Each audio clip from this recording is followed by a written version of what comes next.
So we were doing the structure of spinal cord. Spinal cord की अगर हम बात करें तो स्पाइनल कॉर्ड के अरेंजमेंट हमने कहा था कि ऑपोजिट होता है. द ग्रे मैटर जो कि कलेक्शन ऑफ सेल बॉडीज है दैट इज इनसाइड, और उसके सेंटर में जो एक कनाल पास कर रही है throughout the length of spinal cord उसको हम सेंट्रल कनाल कहते हैं. White matter is outside. जो नर्व फाइबर्स हैं वो पोस्टीरियर रीजन से जो नर्व एक्सॉन्स की जो एक कलेक्शन निकलती है उसको हम पोस्टीरियर रूट कहते हैं या डॉर्सल रूट कहते हैं. एंटीरियर साइड से जो नर्व्स की कलेक्शन निकलती है उसको हम वेंट्रल रूट या मोटर रूट कहते हैं. ठीक है, ये दोनों जब मिल जाते हैं तो एक स्ट्रक्चर बनता है that is called a spinal nerve. तो स्पाइनल कॉर्ड के हर सेगमेंट से ये जो फाइबर्स हैं ये मोटर और सेंसरी फाइबर्स ये मिक्सअप होते हैं और एक स्ट्रक्चर बनाते हैं which is called spinal nerve. So there are 33 spinal nerves, there are sorry 31 spinal nerves, they are emerging from the spinal cord. तो इतने ही सेगमेंट्स हैं स्पाइनल कॉर्ड के.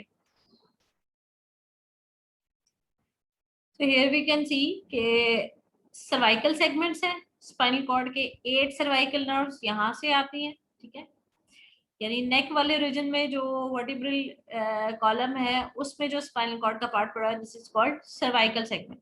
ठीक, उसके बाद जो थोरेक्स वाले रीजन में रिब्स जिनके साथ वर्टिब्री के साथ एसोसिएटेड होती हैं उस रीजन में जो वर्टिब्रल कनाल है या रीढ़ की हड्डी के अंदर वाला जो पोर्शन है उसके अंदर जो स्पाइनल कॉर्ड पड़ा हुआ है that is called thoracic region.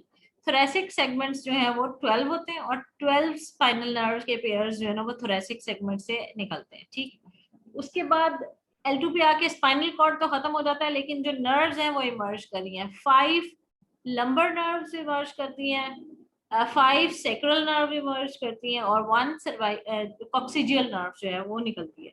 So these are the total number of nerves, spinal nerves. These are arising from the spinal cord. जो axons की collections हैं जो spinal cord से निकलती हैं और उसके बाद फिर periphery पर nerve supply करने जाती हैं. You can see here again close up view में बता रहे हैं कि ये जो lower part है spinal cord का थोड़ा सा dilated होता है और बिल्कुल pointed form में उसके ending होती है. इसको हम कहते हैं conus medullaris. और फिर जो लोअर जितनी स्पाइनल नर्व्स हैं वैसे तो अलग अलग से इंडिविजुअली निकल रही थी फॉर्मेन से, लेकिन लोअर पार्ट में आके स्पाइनल नर्व्स जो है ना वो एक गुच्छे की तरह इकट्ठी हो जाती हैं. तो ये जो कलेक्शन है ये इसको हम कहते हैं कॉडा इक्वेना. इसमें बेसिकली लंबर और सेक्रल और वो आ जाती हैं ऑक्सीजन नर्व्स. ठीक, और वर्टिब्रल कैनाल के अंदर जो स्पाइनल कॉर्ड है उसकी प्रोटेक्शन के लिए स्पाइनल कॉर्ड के जो है ना वो कनेक्टिव टिश्यू की लेयर्स होती हैं जिनको हम कहते हैं मेनिंजीज. तो स्पाइनल कॉर्ड के ऊपर बिल्कुल जो उसके साथ जुड़ी होती है जो पिंक लेयर दिखाई है दिस इज कॉल्ड पाया मैटर. पाया मैटर फिर थोड़ी सी स्पेस के बाद जो एक लेयर होती है this is called arachnoid matter. Arachnoid matter के बाद फिर थोड़ी स्पेस के बाद एक और लेयर जो उसके ऊपर आती है this is called dura mater. ठीक, सो ये जो 3 लेयर्स हैं इनको हम मेनिंजीज कहते हैं. ऊपर हम वो आगे जाके ब्रेन के साथ भी देखेंगे कि ब्रेन के ऊपर भी इसी तरह से 3 कवरिंग्स होती हैं, 3 मेनिंजीज होती हैं जो उसके साथ जुड़ी होती है दिस इज कॉल्ड पाया मैटर. पाया मैटर और एरेक्नॉइड मैटर जो है उसके दरमियान में जो स्पेस है उसको हम सब एरेक्नॉइड स्पेस कहते हैं और वहां पर सेरिब्रोस्पाइनल फ्लूइड फिल हुआ हुआ है. सो बेसिकली ब्रेन और स्पाइनल कॉर्ड के इर्द गिर्द कनेक्टिव टिश्यू की जो लेयर्स हैं वो उसको टफ लेयर्स जो हैं वो प्रोटेक्ट भी कर रही हैं. और उन लेयर्स के दरमियान में उनमें से 2 लेयर्स के दरमियान में एरेक्नॉइड और पैरामेटर के दरमियान में जो सेरिब्रोस्पाइनल फ्लूइड है वो बेसिकली बाउंसी जो इफेक्ट देता है और कुशन वाला इफेक्ट देता है ताकि ब्रेन और स्पाइनल कॉर्ड अगर हम गिरते हैं ट्रॉमा होता है झटका भी लगता है तो ब्रेन और स्पाइनल कॉर्ड जो है उसको नहीं इतना इफेक्ट होता.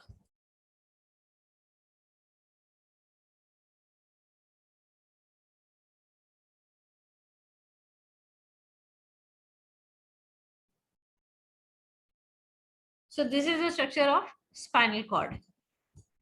ठीक, क्रॉस सेक्शन स्पाइनल कॉर्ड का अगर हम देखेंगे तो हमें inner A shape grey matter नजर आ रहा है. ये वही बातें हैं, सेंट्रल कनाल है. ठीक है, आउटर पार्ट पे व्हाइट मैटर है जो फाइबर्स हैं उन्हीं फाइबर्स में से कुछ फाइबर्स हर सेगमेंट में से निकलते हैं. ठीक है, इनकी अब मजीद डिटेल जो है ना वो आपके लेवल पे पता होना जरूरी नहीं है, बस इतना पता होना चाहिए कि ये जो ग्रे मैटर है उसमें जो एक पोस्टीरियर पार्ट है जिसको हम पोस्टीरियर हॉर्न कहते हैं, वो सेंसरी नर्व फाइबर्स उससे निकलते हैं, ठीक है। और जो एक एंटीरियर पार्ट है उसको हम एंटीरियर हॉर्न कहते हैं, और एंटीरियर हॉर्न में जो न्यूरॉन्स पड़े हैं वो मोटर न्यूरॉन्स हैं, उनसे जो फाइबर्स निकल रहे हैं वो मोटर फाइबर्स हैं। आगे जाके ये दोनों फाइबर्स स्पाइनल कॉर्ड में मिक्स हो जाएंगे, ठीक। तो एक ये बात, और दूसरा ये कि सेंट्रल नर्वस सिस्टम में हमने स्पाइनल कॉर्ड की लेयर्स पढ़ ली थी, ब्रेन में भी ये अब आपको ये कॉर्टेक्स और ये मेडुला वाला ब्रेन का वो सल्काई गायरा वाला थोड़ा जूम करके रीजन नजर आ रहा है। अगर आप देखें तो उसके साथ ये जो ब्लू लेयर एक जुड़ी हुई है कनेक्टिव टिश्यू की ब्रेन के ऊपर, दिस इज कॉल्ड पाया मैटर। पाया मैटर के बाद थोड़ी सी स्पेस है, और उस स्पेस के बाद जो अगली लेयर आपको ये पर्पल वाली नजर आ रही है, this is called arachnoid matter. Arachnoid matter के बाद एक डबल लेयर वाली थिक लेयर जो आपको नजर आ रही है, वो ब्रेन में डबल लेयर होती है, स्पाइनल कॉर्ड में सिंगल लेयर होती है, this is called dura mater, ठीक। सो 3 लेयर्स इसी तरह से है, पाया matter, arachnoid matter, dura mater, और उसके ऊपर ये जो आपको सारा नजर आ रहा है, दिस इज स्कल। तो अगर आप गौर से देखें तो जो पाया मैटर और ड्यूरा मैटर, एरेक्नॉइड मैटर, पाया मैटर और एरेक्नॉइड मैटर के दरमियान में जो स्पेस है इस ब्लू और पर्पल लेयर के दरमियान में, this is called cerebrospinal sorry subarachnoid space, और उसके अंदर सेरिब्रोस्पाइनल फ्लूइड होता है which is for protection of brain. हाँ जी, तो सीएनएस की प्रोटेक्शन अगर आपसे पूछी जाए तो you will mention these factors. CNS is protected by bone, उसमें स्कल ब्रेन को प्रोटेक्ट करती है, वर्टिब्रल कॉलम जो है वो स्पाइनल कॉर्ड को प्रोटेक्ट करता है। फिर मेनिंजेस की 3 लेयर्स आ जाती हैं, जो सबसे बाहर वाली है ड्यूरा मैटर है, ठीक, ये जो कि ब्रेन में डबल लेयर्ड होती है और स्पाइनल कॉर्ड में सिंगल लेयर्ड होती है। एरेक्नॉइड मैटर मिडिल वाली लेयर, ठीक, और इनर मोस्ट जो लेयर है दिस इज कॉल्ड पाया मैटर, ये जो ब्लू में नजर आ रही है, और ब्रेन के बिल्कुल सारे सल्काई वगैरह के ऊपर बिल्कुल डिप भी करती है प्रॉपर्ली, उसके साथ जुड़ी हुई है। And then we know the subarachnoid space, और subarachnoid space is present between arachnoid matter and pia matter, और उसके अंदर फ्लूइड फिल हुआ हुआ है, ठीक। उसी तरह से बाकी कैविटीज के अंदर भी फ्लूइड फिल्ड है, उसी तरह से स्पाइनल कॉर्ड की भी बाहर सराउंडिंग में और अंदर जो कैनाल है उसमें भी सेरिब्रोस्पाइनल फ्लूइड है। कुछ ओपनिंग्स हैं जो बाहर वाले सेरिब्रोस्पाइनल फ्लूइड और अंदर वाले को कनेक्ट करते हैं और सर्कुलेशन होती रहती है, और सेरिब्रोस्पाइनल फ्लूइड जो वो प्रोड्यूस भी होता है और एब्जॉर्ब भी हो जाता है। सबरेक्नॉइड स्पेस से अगर आप ये देखेंगे, ये आपको रीजन नजर आ रहा है, तो सेरिब्रोस्पाइनल फ्लूइड यहाँ पे आकर ब्रेन के लेवल पर आकर सबरेक्नॉइड स्पेस से यहाँ वेन्स के अंदर जो है ना उसका कुछ मटेरियल एब्जॉर्ब भी हो जाता है और प्रोडक्शन भी होती रहती है, ठीक। प्रोडक्शन जो है वो कुछ कैपिलरीज से होती है, वो कैपिलरीज जो है वो दूसरे रीजन में मौजूद है। सो आपने बस इतना याद रखना है कि सेरिब्रोस्पाइनल फ्लूइड जो वो प्रोड्यूस होता रहता है और रिप्लेस होता रहता है, एब्जॉर्ब भी होता रहता है, ठीक है। तो न्यूट्रिएंट्स भी ब्रेन को मिलते हैं और उसके अलावा जो है ना वो प्रोटेक्शन भी मिल रही है। अगेन यू कैन सी, ये आपको एक वर्टिब्री नजर आ रहा है, और वर्टिब्री की जो बॉडी है ये है एंटीरियरली जो पड़ी होती है, पीछे उसकी वर्टिब्रल आर्च होती है, और इसके अंदर जो ओपनिंग है जो वर्टिब्रल फोरामेन है, जो सारे वर्टिब्री का आपस में मिलकर वर्टिब्रल कनाल बना देते हैं, उसमें ये आपको जो स्ट्रक्चर सेंटर में नजर आ रहा है, दिस इज स्पाइनल कॉर्ड। अंदर ग्रे मैटर और बाहर व्हाइट मैटर। अगर आप देखें तो लेयर एक व्हाइट लाइन जो उसके साथ जुड़ी हुई है वो पाया मैटर है, उसके बाद फिर रेक्नॉइड मैटर है, फिर ड्यूरा मैटर है, और उसके बाद थोड़ी सी बाहर फैट की भी अमाउंट है, वो फैट की जो अमाउंट है वो भी स्पाइनल कॉर्ड को प्रोटेक्ट करने के लिए है, ठीक है, और उसके बाद फिर बोन है। So these are the protective coverings. और अगर आप गौर करें तो ड्यूरा मैटर जो है ना वो स्पाइनल नर्व जब तक स्पाइनल ये वर्टिब्रल कॉलम से बाहर नहीं आ जाती तब तक स्पाइनल नर्व्स और इन फाइबर्स को भी कवर कर रही होती है और इनको भी प्रोटेक्ट कर रही होती है,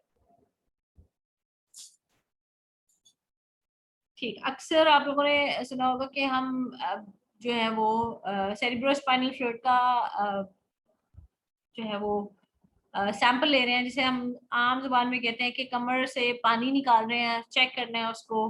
किसी को भी ब्रेन या स्पाइनल कॉर्ड से रिलेटेड इशू हो तो उसका अगर सेरिब्रोस्पाइनल फ्लूइड का सैंपल लेना होता है तो अक्सर वो लंबर रीजन में जो वर्टिब्री के दरमियान में जो स्पेस होती है वहां से नीडल इंसर्ट करते हैं, और ये सबरेक्नॉइड स्पेस है, ड्यूरामेटर को जब हम क्रॉस करेंगे तो सबरेक्नॉइड स्पेस में एंटर होंगे, वहां से सेरिब्रोस्पाइनल फ्लूइड लेंगे। लंबर रीजन में हम इसलिए सेरिब्रोस्पाइनल फ्लूइड का सैंपल लेते हैं क्योंकि वहां पर L1 L2 के लेवल पे स्पाइनल कॉर्ड खत्म हो चुका होता है। तो अगर ये नीडल जो है ना वो अगर हर्ट भी करती है तो ज्यादा से ज्यादा नर्व्स को हर्ट करेगी, स्पाइनल कॉर्ड को डैमेज नहीं करेगी, क्योंकि अगर स्पाइनल कॉर्ड का कोई रीजन डैमेज होता है तो फिर उससे रिलेटेड जो पार्ट्स होंगे वो पैरालाइज होने के चांसेस होते हैं। और लोअर पार्ट में जो है ना वो तो लेग्स के होते हैं बेसिकली रीजन पड़े हुए, लंबर और सैक्रल रीजन जो होते हैं। ठीक, तो बेसिकली इस सारे प्रोसीजर को हम कहते हैं स्पाइनल टैप।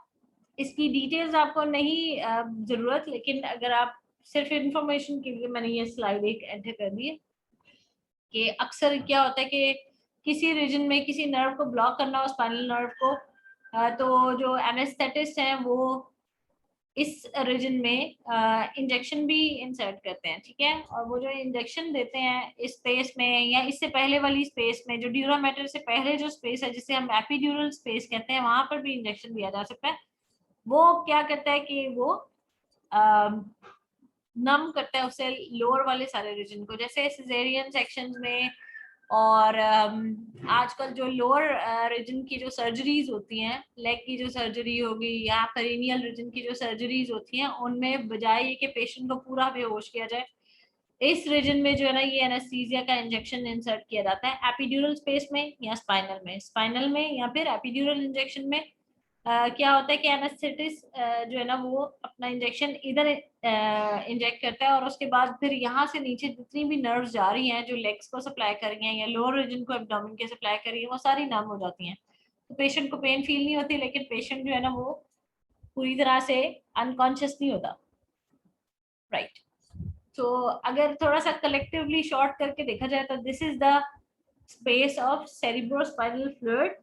CSF जो है वो सराउंडिंग में, ये आप देखें किस तरह से सर्कुलेट कर रहा है, ये एरोस से नजर आ रहा है कि ये CSF की सब रेटिनोइड स्पेस ये है।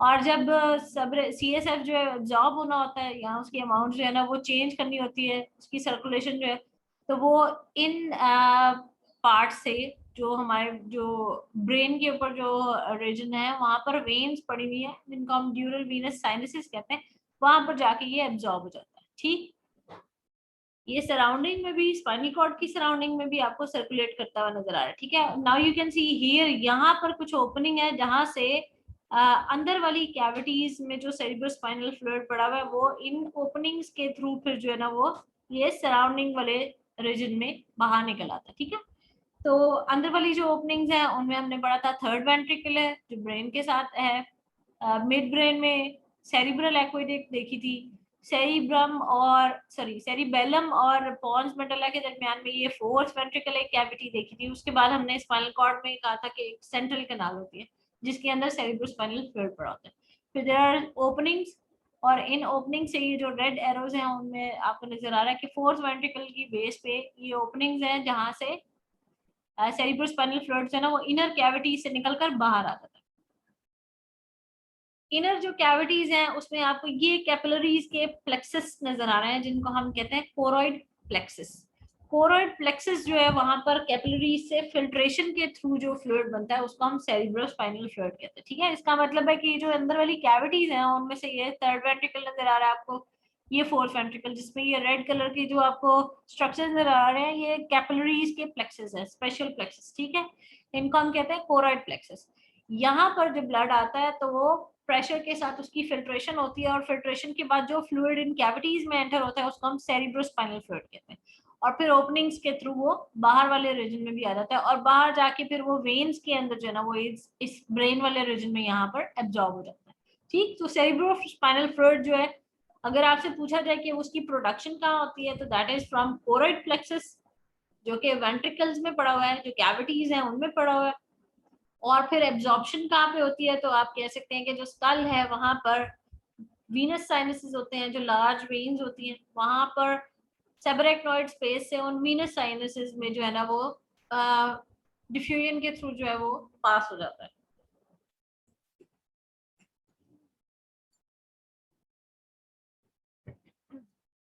ये सारा हो गया कि जी प्रोडक्शन होती है कोरोइड प्लेक्सस से, सबरेक्नोइड स्पेस में एंटर होता है ओपनिंग्स के थ्रू, और उसके बाद फिर ड्यूरल वीनस साइनसेस जो है वहां पर ड्रेन हो जाता है। ड्यूरल वीनस साइनसेस क्या है? These are the large veins present in the skull. Okay, we are done with the details of central nervous system. Peripheral nervous system जो है उसको अगर हम 1 मिनट,